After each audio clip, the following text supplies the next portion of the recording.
La muerte rozó las cuerdas del violonchelo, pasó suavemente las puntas de los dedos por las teclas del piano, pero solo ella distinguiría el sonido de los instrumentos, una larga y grave queja primero, un breve gorgoteo de pájaros después, ambos inaudibles para los oídos humanos, aunque claros y precisos para quien desde hace tanto tiempo aprendió a interpretar el sentido de los suspiros. Ahí, en el cuarto de al lado, será donde el hombre duerme. La puerta está abierta, la penumbra, pese a ser más profunda que la de la sala de música, deja ver una cama y el bulto de alguien acostado. La muerte avanza, cruza el umbral, pero se detiene, indecisa, al sentir la presencia de dos seres vivos en el dormitorio. Conocedora de ciertos hechos de la vida, aunque, como es natural, no por experiencia propia, la muerte pensó que el hombre tenía compañía, que a su lado dormiría otra persona, alguien a quien ella todavía no había enviado la carta color violeta, pero que en esta casa compartía el abrazo de las mismas sábanas y el calor de la misma manta. Se aproximó más, casi rozando, si tal cosa se puede decir, la mesilla de noche, y vio que el hombre estaba solo. Sin embargo, al otro lado de la cama, enroscado sobre una alfombra como un ovillo, dormía un perro de tamaño mediano, de pelo oscuro, quizá negro. Que recordara, era la primera vez que la muerte se sorprendía pensando, no sirviendo ella nada más que para la muerte de seres humanos, que aquel animal se encontraba fuera del alcance de su simbólica guadaña, que su poder no podía tocarle ni siquiera levemente, por eso ese perro que dormía también se tornaría inmortal. Más tarde veremos durante cuánto tiempo, si su propia muerte, la otra, la que se encarga de los otros seres vivos, animales y vegetales, se ausentara, como ésta había hecho y alguien tuviera un buen motivo para escribir en el final de otro libro, al día siguiente no murió ningún perro. El hombre se movió, tal vez soñara, tal vez continuara tocando las tres piezas de Schumann y le salió una nota falsa. Un violonchelo no es como un piano, el piano tiene siempre las notas en el mismo sitio, debajo de cada tecla, mientras que el violonchelo las dispersa a lo largo de toda la extensión de las cuerdas. Es necesario ir a buscarlas, fijarlas, acertar en el punto exacto, mover el arco con la justa inclinación y con la justa presión, nada más fácil, por consiguiente, que errar una o dos notas cuando se está durmiendo. La muerte se inclinó hacia adelante para ver mejor la cara del hombre. En ese momento le pasó por la cabeza una idea absolutamente genial. Pensó que los expedientes de su archivo deberían tener pegadas las fotografías de las personas de quien se refieren, no una foto cualquiera, sino una tan avanzada científicamente que, de la misma manera que los datos de la existencia de esas personas van siendo de forma continua y automática actualizados en los respectivos expedientes, también la imagen de las personas iría mudando con el paso del tiempo, desde el niño con la piel arrugada y sonrosada en los brazos de la madre, hasta este día de hoy, cuando nos preguntamos si somos realmente aquellos que fuimos, o si algún genio de la lámpara no nos irá sustituyendo por otra persona cada hora que pasa.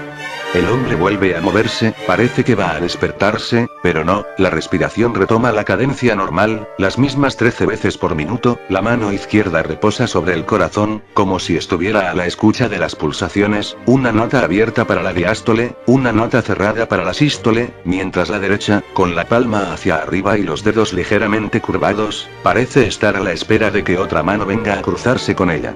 El hombre tiene un aspecto de persona de más edad que los 50 que ha cumplido, quizá no sea la edad, será el cansancio, y por ventura triste, pero eso solo lo podremos saber cuando abra los ojos. No tiene todo el pelo, y mucho del que todavía le queda ya es blanco. Es un hombre cualquiera, ni feo ni guapo. Así como lo estamos viendo ahora, acostado boca arriba, con la chaqueta del pijama de rayas que el embozo de la sábana no cubre por completo, nadie diría que es el primer violonchelista de una orquesta sinfónica de la ciudad, que su vida discurre entre las líneas mágicas del pentagrama, quién sabe si también en busca del corazón profundo de la música, pausa, sonido, sístole, diástole. Todavía resentida por los fallos en los sistemas de comunicación del Estado, pero sin la irritación que experimentaba cuando venía hacia aquí, la muerte mira la cara adormecida y piensa vagamente que este hombre ya debería estar muerto, que este suave respirar, inspirando, expirando, ya debería haber cesado, que el corazón que la mano izquierda protege ya tendría que estar parado y vacío, suspendido para siempre en la última contracción. Ha venido para ver a este hombre y ahora ya lo ha visto, no hay en él nada especial que explique las 3 devoluciones de la carta color violeta, lo mejor que puede hacer después de esto es regresar a la fría sala subterránea de donde vino para descubrir la manera de acabar de una vez con la maldita casualidad que hizo de este serrador de violonchelos un sobreviviente de sí mismo. Para espolear su propia y ya declinante contrariedad, la muerte usó estas dos agresivas parejas de palabras: maldita casualidad, cerrador de violonchelos, pero los resultados no estuvieron a la altura del propósito. El hombre que duerme no tiene ninguna culpa de lo que ha sucedido con la carta color violeta, ni por remotas sombras podría imaginar que está viviendo una vida que ya no debería ser la suya, que si las cosas fueran como debieran ser, ya tendría que estar enterrado hace por lo menos 8 días, y el perro negro andaría ahora recorriendo la ciudad como loco en busca del dueño, o estaría sentado, sin comer ni beber, a la entrada del edificio, esperando que regresara. Durante un instante la muerte se soltó a sí misma, se expandió hasta las paredes, llenó todo el cuarto, y se alongó como un fluido hasta la sala de estar contigua. Ahí una parte de sí misma se detuvo a mirar el cuaderno que estaba abierto sobre una silla. Era la suite número 6 opus 1012 el re mayor de Johann Sebastian Bach, compuesta en Coden, y no necesitó haber aprendido música para saber que fue escrita, como la nona sinfonía de Beethoven, en la tonalidad de la alegría, de la unidad de los hombres, de la amistad y del amor. Entonces sucedió algo nunca visto, algo no imaginable. La muerte se dejó caer sobre las rodillas, era toda ella, ahora, un cuerpo rehecho, por eso tenía rodillas, y piernas, y pies, y brazos, y manos, y una cara que escondía entre las manos, y unos hombros que temblaban. No se sabe por qué, llorar no será, no se puede pedir tanto a quien siempre deja un rastro de lágrimas por donde pasa, pero ninguna de ellas suya. Así como estaba, ni visible ni invisible, ni esqueleto ni mujer, se levantó del suelo como un soplo y entró en el cuarto. El hombre no se había movido. La muerte pensó: ya no tengo nada que hacer aquí, me voy. No merecía la pena venir solo para ver a un hombre y a un perro durmiendo. Tal vez sueñen el uno con el otro, el hombre con el perro con el hombre, el perro soñando que ya es mañana y que está posando la cabeza al lado de la cabeza del hombre, el hombre soñando que ya es mañana y que su brazo izquierdo rodea el cuerpo caliente y blando del perro y lo atrae hacia su pecho. Al lado del ropero que ciega a la puerta que daría acceso al pasillo hay un sillón donde la muerte fue a sentarse. No lo había decidido antes, pero se sentó allí, en aquella esquina, quizá por haberse acordado del frío que a esta hora hace en la sala subterránea de los archivos.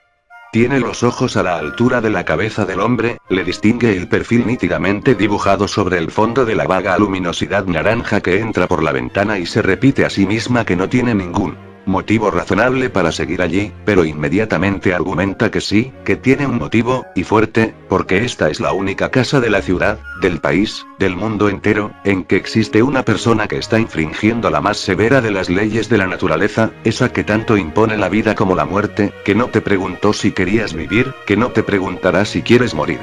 Este hombre está muerto, pensó, todo aquel que tenga que morir joven ya viene muerto de antes, solo necesita que yo le dé un toque leve con el pulgar o que le mande la carta color violeta que no podrá rechazar.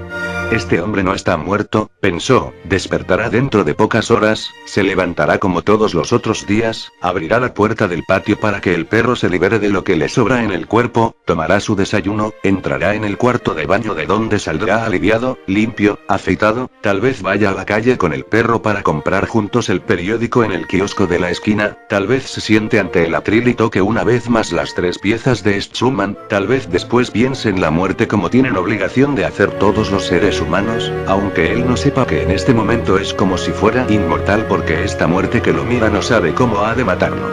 El hombre cambió de postura, dio la espalda al armario que condenaba la puerta y dejó caer el brazo derecho hacia el lado del perro.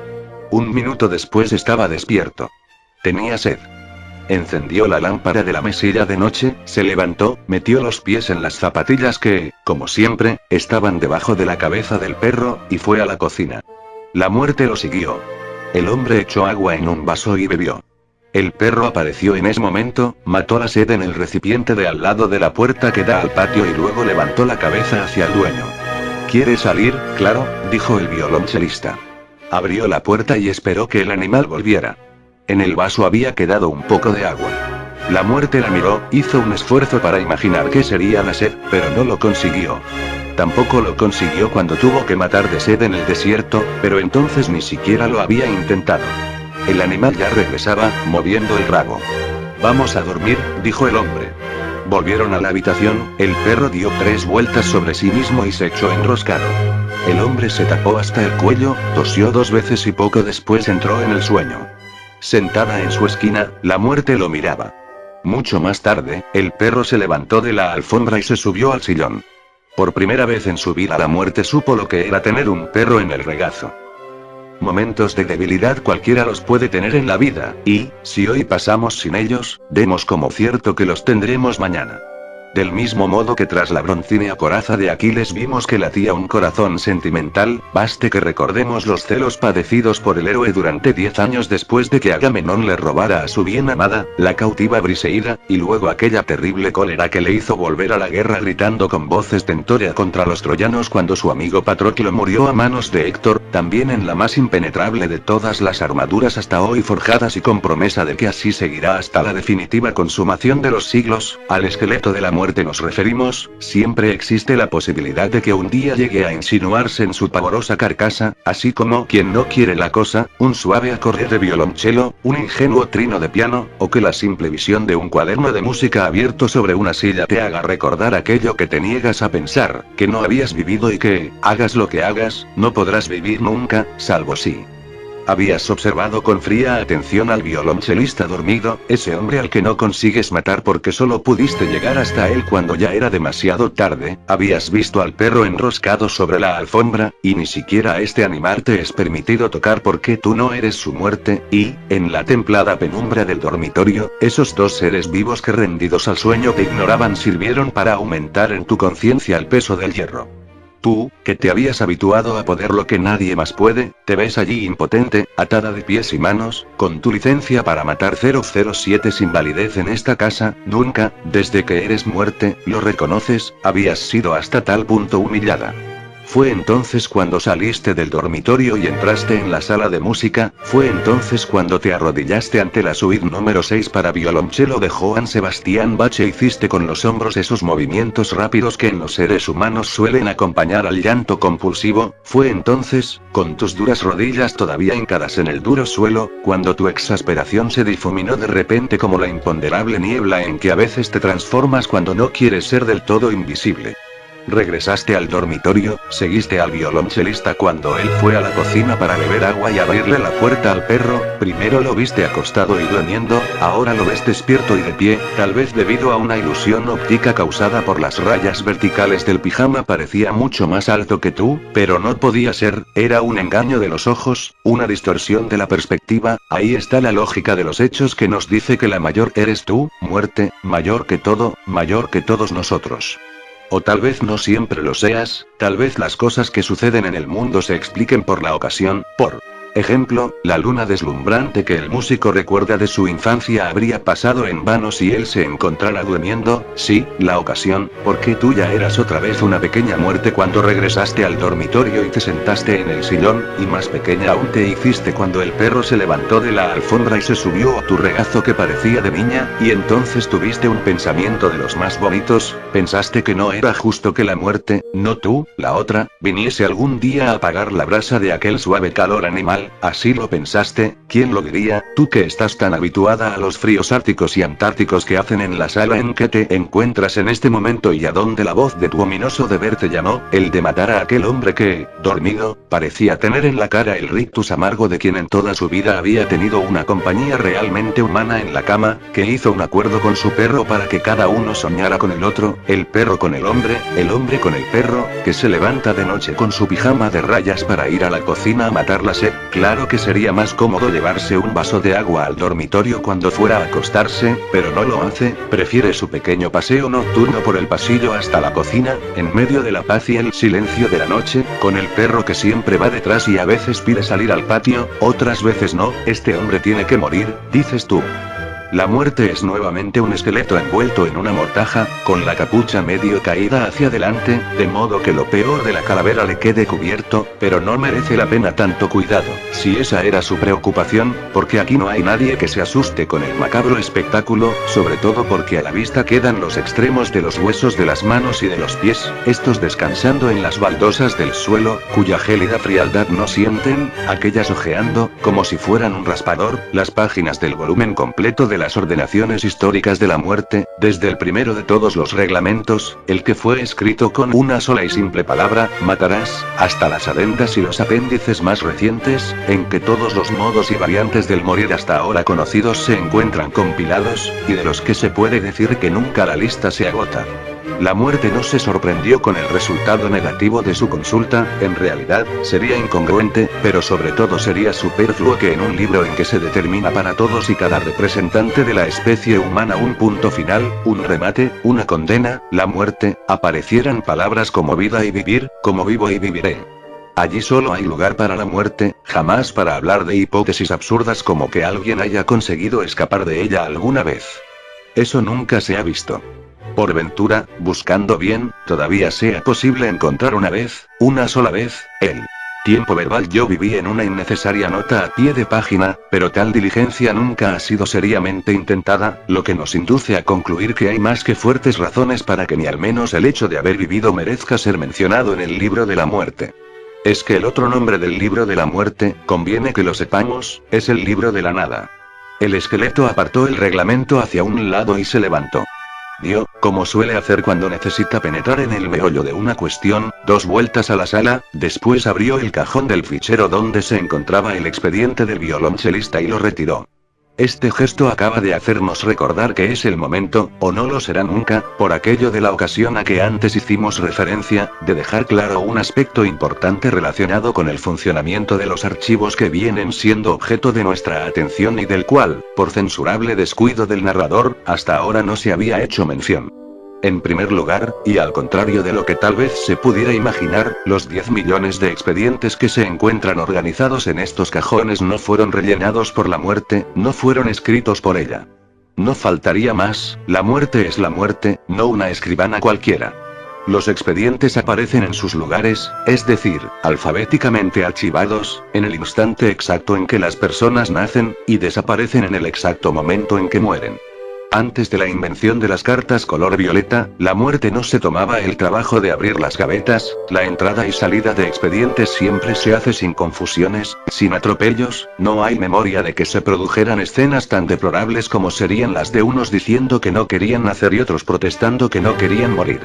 Los expedientes de las personas que mueren van, sin que nadie los lleve, a una sala que hay debajo de esta, o mejor, toman su lugar en una de las salas subterráneas que se van sucediendo en niveles cada vez más profundos y que ya están camino del centro ígneo de la Tierra, donde toda esta papelada acabará algún día por arder.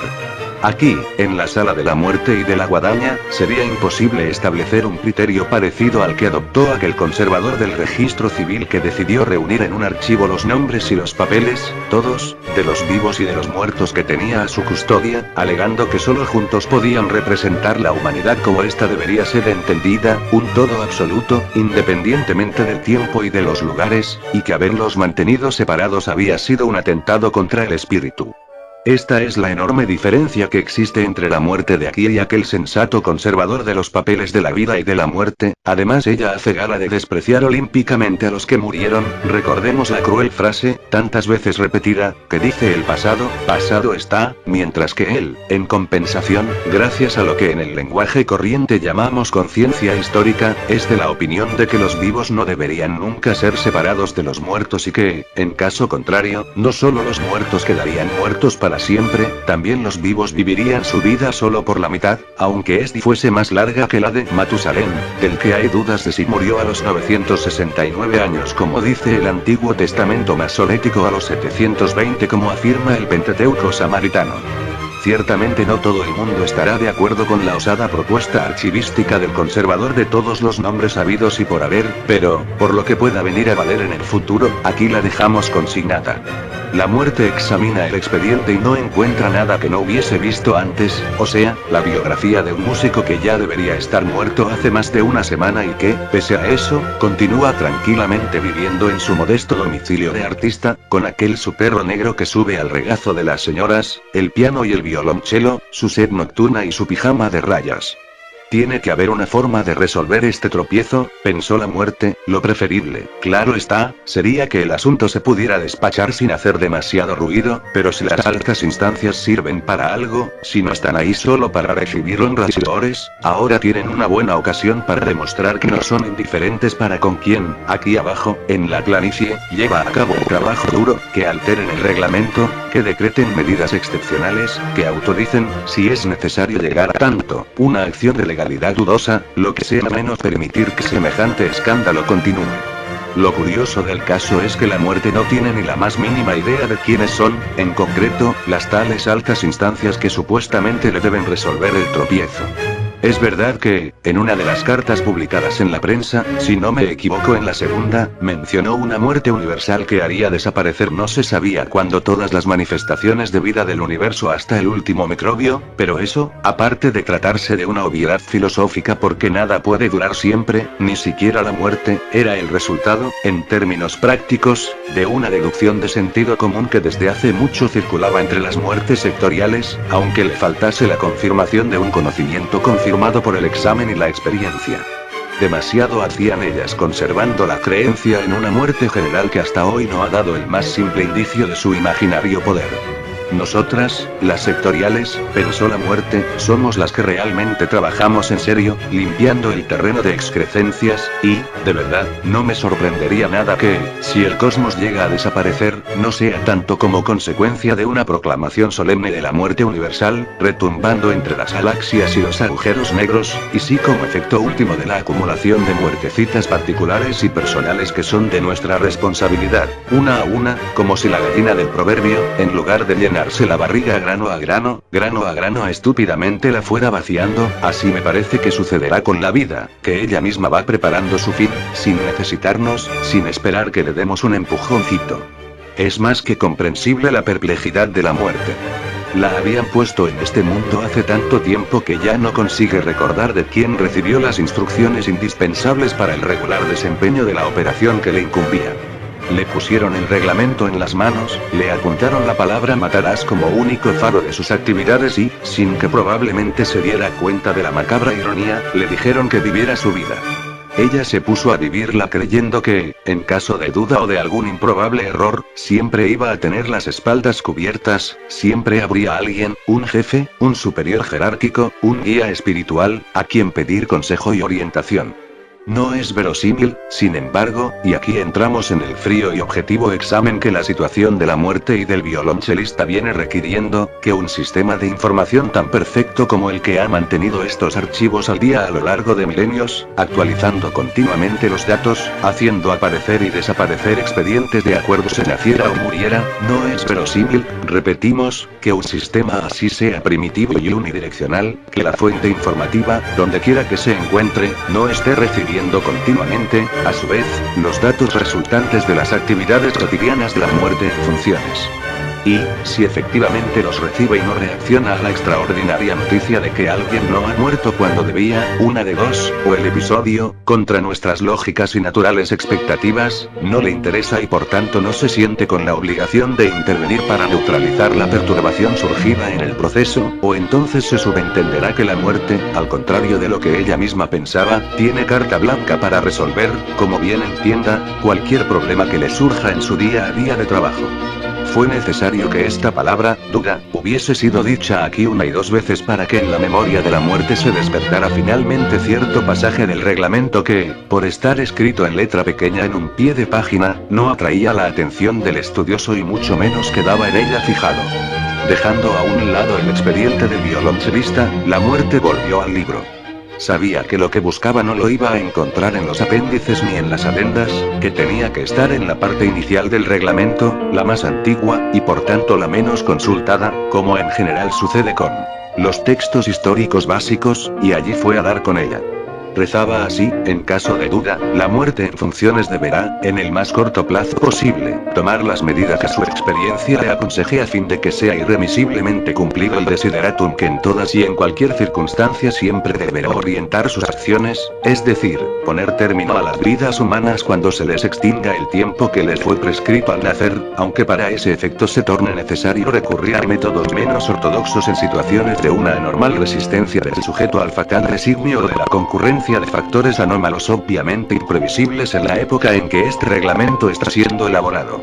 Más claro, agua, la muerte tiene las manos libres para actuar como mejor le parezca. Lo que, así lo muestra el examen a que procedemos, no era ninguna novedad. Y, si no, veamos. Cuando la muerte, por su cuenta y riesgo, decidió suspender su actividad a partir del día 1 de enero de este año, no se le pasó por la cabeza la idea de que una instancia superior de la jerarquía podría pedirle cuentas del bizarro despropósito, como igualmente no pensó en la altísima probabilidad de que su pintoresca invención de cartas color violeta fuese vista con malos ojos por la referida instancia u otra de más arriba. Son estos los peligros del automatismo de las prácticas, de la rutina aletargante, de la praxis cansada. Una persona, o la muerte, para el caso da lo mismo, va cumpliendo escrupulosamente su trabajo, día tras día, sin problemas, sin dudas, poniendo toda su atención en seguir las pautas establecidas, y si, al cabo de algún tiempo, nadie se le presenta metiendo la nariz en la manera como desempeña sus obligaciones, cierto y sabido es que esa persona, y así le sucedió a la muerte, acabará comportándose, sin que de tal se dé cuenta, como si fuera reina y señora de lo que hace, y no solo eso, también de cuándo y de cómo deberá hacerlo. Esta es la única explicación razonable de por qué la muerte no consideró necesario pedir autorización a la jerarquía cuando tomó y puso en marcha las trascendentes decisiones que conocemos y sin las cuales este relato, feliz o infelizmente, no podría haber existido. Es que ni siquiera pensó en eso. Y ahora, paradójicamente, en el justo momento en que no cabe en sí de alegría por haber descubierto que el poder de disponer de las vidas humanas es suyo y de él no tendrá que dar satisfacciones a nadie, ni hoy ni nunca, es la ocasión en que los humos de la gloria amenazan con obnubilarla, cuando no consigue evitar esa recelosa reflexión propia de la persona que, habiendo estado a punto de ser sorprendida en falta, de forma milagrosa consigue escapar en el último instante, de la que me he librado. A pesar de todo, la muerte que ahora se levanta de la silla es una emperatriz. No debería estar en esta helada sala subterránea, como si fuera una enterrada viva, y sí en la cima de la montaña más alta presidiendo los destinos del mundo, mirando con benevolencia al rebaño humano, viendo cómo se mueve y se agita en todas las direcciones sin comprender que todas van a dar al mismo destino, que un paso atrás lo aproximará tanto a la muerte como un paso adelante, que todo es igual a todo porque todo tendrá un único fin, ese en que una parte de ti siempre tendrá que pensar y que es la marca oscura de tu irremediable humanidad. La muerte sostiene en la mano el expediente del músico. Es consciente de que tendrá que hacer algo con él, pero todavía no sabe qué. En primer lugar deberá calmarse, pensar que no es ahora más muerte de lo que era antes, que la única diferencia entre hoy y ayer es que tiene mayor certeza de serlo. En segundo lugar, el hecho de finalmente poder ajustar sus cuentas con el violonchelista no es motivo para olvidarse de enviar las cartas del día. Lo pensó y al instante 284 expedientes aparecieron sobre la mesa, la mitad eran de hombres, la mitad de mujeres, y con ellos 284 hojas de papel y 284 sobres. La muerte volvió a sentarse, apartó a un lado el expediente del músico y comenzó a escribir. Una esfera de 4 horas habría dejado caer el último grano de arena precisamente cuando acababa de firmar la carta 284. Una hora después los sobres estaban cerrados, listos para ser expedidos. La muerte buscó la carta que 3 veces fue enviada y 3 veces vino de vuelta y la colocó sobre la pila de sobres color violeta. Te voy a dar una última oportunidad, dijo. Hizo el gesto habitual con la mano izquierda y las cartas desaparecieron. No habían pasado 5 segundos cuando la carta del músico, silenciosamente, reapareció sobre la mesa. Entonces la muerte dijo, así lo quisiste, así lo tendrás. Tachó en el expediente la fecha de nacimiento y la puso un año más tarde, a continuación enmendó la edad, donde estaba escrito 50 corrigió por 49. No puedes hacer eso, dijo la guadaña, ya está hecho, habrá consecuencias, solo una, ¿cuál? La muerte, por fin, del maldito violonchelista que se está divirtiendo a mi costa, pero él, el pobre, ignora que ya tenía que estar muerto. Para mí es como si lo supiera, sea como sea, no tienes poder ni autoridad para enmendar los expedientes, te equivocas, tengo todos los poderes y toda la autoridad, soy la muerte, y toma nota de que nunca lo he sido tanto como a partir de este día, no sabes en lo que te estás metiendo, le avisó la guadaña, en todo el mundo, solo hay un lugar donde la muerte no se puede meter, ¿qué lugar? Ese al que llaman urna, caja, tumba, ataúd, féretro, túmulo, catafalco, ahí no entro yo, ahí solo entran los vivos, después de que yo los mate, claro, tantas palabras para una sola y triste cosa, es la costumbre y gente, nunca acaban de decir lo que quieren. La muerte tiene un plan. El cambio del año de nacimiento del músico no fue sino el movimiento inicial de una operación en que, podemos adelantarlo desde ya, serán empleados medios absolutamente excepcionales, jamás usados a lo largo de la historia de las relaciones de la especie humana con su visceral enemiga. Como en un juego de ajedrez, la muerte avanzó con la reina. Unos cuantos lances más deberán abrir caminos al jaque mate y la partida terminará. Ahora se podría preguntar por qué no regresa la muerte al statu quo ante, cuando las personas morían simplemente porque tenían que morir, sin necesidad de esperar a que el cartero les trajera la carta color violeta. La pregunta tiene su lógica, pero la respuesta no la tendrá menos.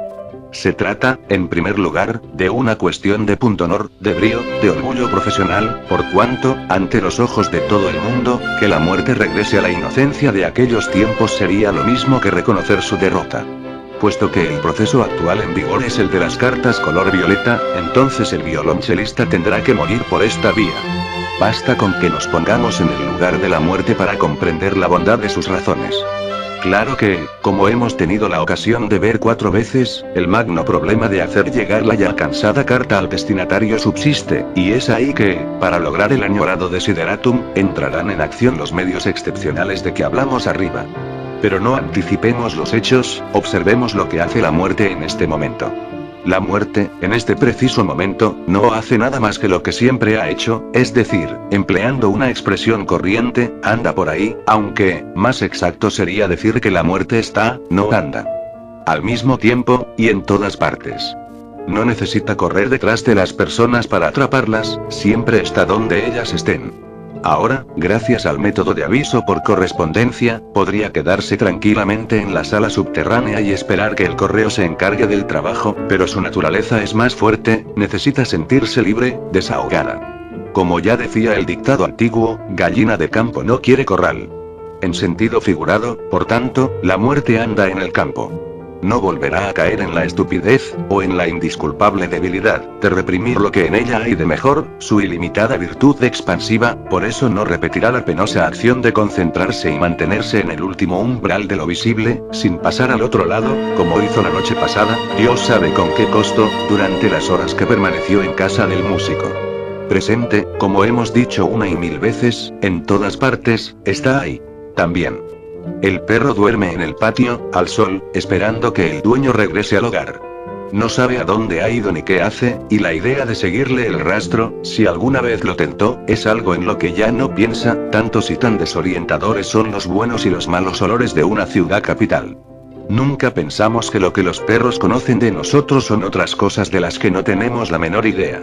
La muerte, es así, sabe que el violonchelista está sentado en el escenario de un teatro, a la derecha del maestro, en el lugar que corresponde al instrumento que toca, lo ve mover el arco con la mano diestra, ve la mano izquierda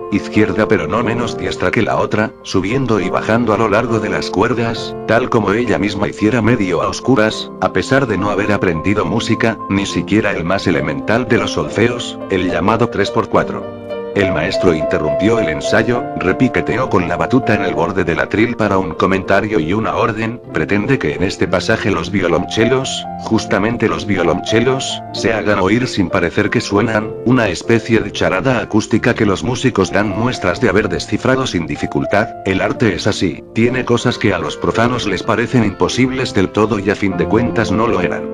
La muerte, no sería necesario decirlo, llena el teatro hasta lo alto, hasta las pinturas alegóricas del techo y la inmensa araña ahora apagada, pero el punto de vista que en este momento prefiere es el de un palco sobre el nivel del escenario, frontero, aunque un poco de soslayo, a los grupos de cuerda de tonalidad grave, a las violas, que son los contraltos de la familia de los violines, a los violonchelos, que corresponden al bajo, a los contrabajos, que son los de la voz gruesa. Está allí sentada, en una estrecha silla forrada de terciopelo carmesí, y mira fijamente al primer violonchelista, ese a quien ha visto dormir y que usa pijama de rayas, ese que tiene un perro que a estas horas duerme al sol en el patio de la casa, esperando el regreso del dueño. Aquel es su hombre, un músico, nada más que un músico, como son los casi 100 hombres y mujeres organizados en semicírculo ante su chamán privado, que es el maestro, y que un día de estos, en cualquier semana, mes y año futuros, recibirán en su casa la cartita color violeta y dejarán el lugar vacío, hasta que otro violinista, o flautista, o trompetista venga a sentarse en la misma silla, tal vez ya con otro chamán haciendo gestos con el palito para conjurar los sonidos. La vida es una orquesta que siempre está tocando, afinada, desafinada, un Titanic que siempre se hunde y siempre regresa a la superficie, y es entonces cuando la muerte piensa que se quedará sin tener qué hacer si el barco hundido no pudiera subir nunca más cantando aquel evocativo canto de las aguas que resbalan por el costado, como debe de haber sido, deslizándose con otra rumorosa suavidad por el ondulante cuerpo de la diosa, el de Anfitrite en la hora única de su nacimiento, para convertirla en aquella que rodea los mares, que ese es el significado del nombre que le dieron. La muerte se pregunta dónde estará ahora Anfitrite, la hija de Nereo y de Doris, dónde estará la que, no habiendo existido nunca en la realidad, habitó durante un breve tiempo la mente humana para crear en ella, también por breve tiempo, una cierta y particular manera de dar sentido al mundo, de buscar entendimientos de esa misma realidad. Y no la entendieron, pensó la muerte, y no la pueden entender por más que hagan, porque en la vida de ellos todo es provisional, todo precario, todo pasa sin remedio, los dioses, los hombres, lo que fue ya acabó, lo que es no lo será siempre, y hasta yo, muerte, acabaré cuando no tenga a quien matar, sea a la manera clásica, sea por correspondencia. Sabemos que no es la primera vez que un pensamiento de estos pasa por lo que ella piensa, sea lo que fuere, pero es la primera vez que haberlo pensado le causó este sentimiento de profundo alivio, como alguien que, habiendo terminado su trabajo, lentamente se recuesta para descansar.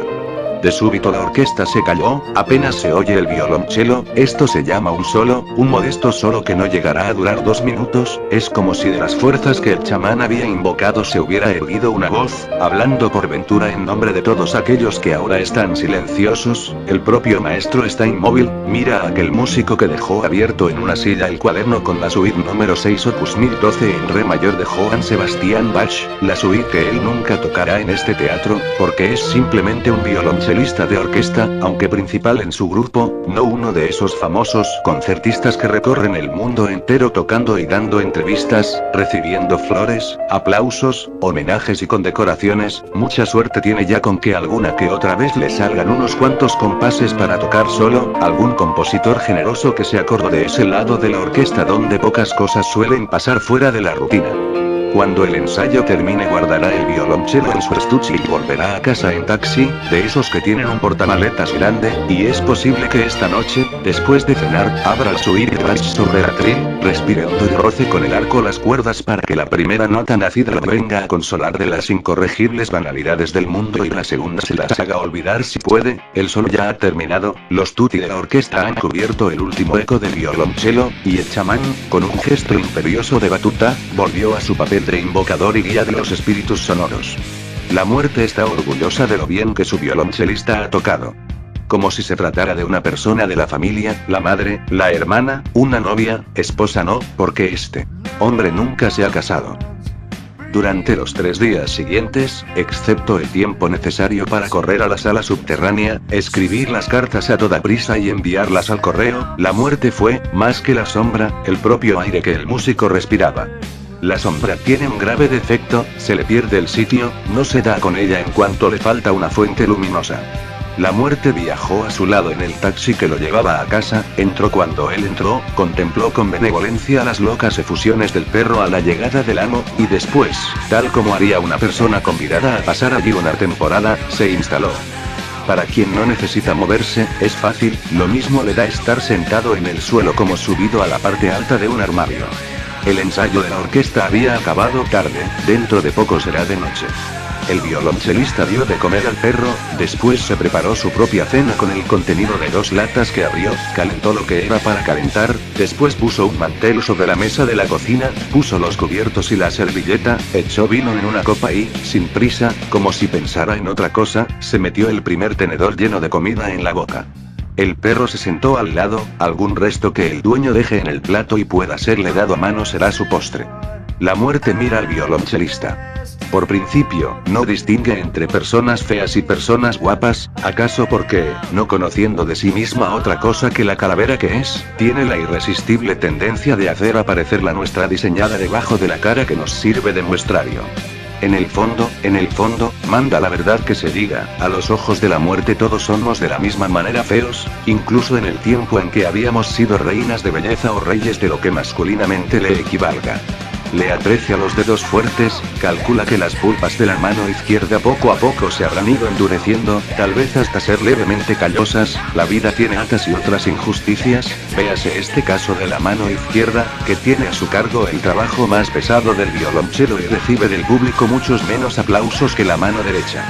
Acabada la cena, el músico lavó los platos, dobló cuidadosamente por las marcas el mantel y la servilleta, los guardó en un cajón del armario y antes de salir de la cocina miró a su alrededor para ver si algo había quedado fuera de su lugar.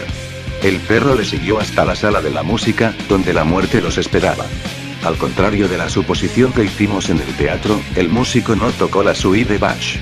Un día, conversando con algunos colegas de la orquesta que en tono ligero hablaban de la posibilidad de la composición de retratos musicales, retratos auténticos, no tipos, como los de Samuel Goldenberg y Schmuile, de Mussorgsky, tuvo la ocurrencia de decir que su retrato, en caso de existir en la música, no lo encontrarían en ninguna composición para violonchelo, y sí en un brevísimo estudio de Chopin, opus 25, número 9, en sol bemol mayor.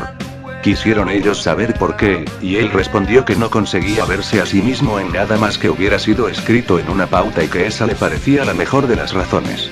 Y que en 58 segundos Chopin había dicho todo cuanto se podría decir sobre una persona a la que no podía haber conocido. Durante algunos días, como amable divertimiento, los más graciosos le llamaron 58 segundos, pero el apodo era demasiado largo para perdurar, y también porque no se puede mantener ningún diálogo con alguien que había decidido demorar 58 segundos en responder a lo que le preguntaban.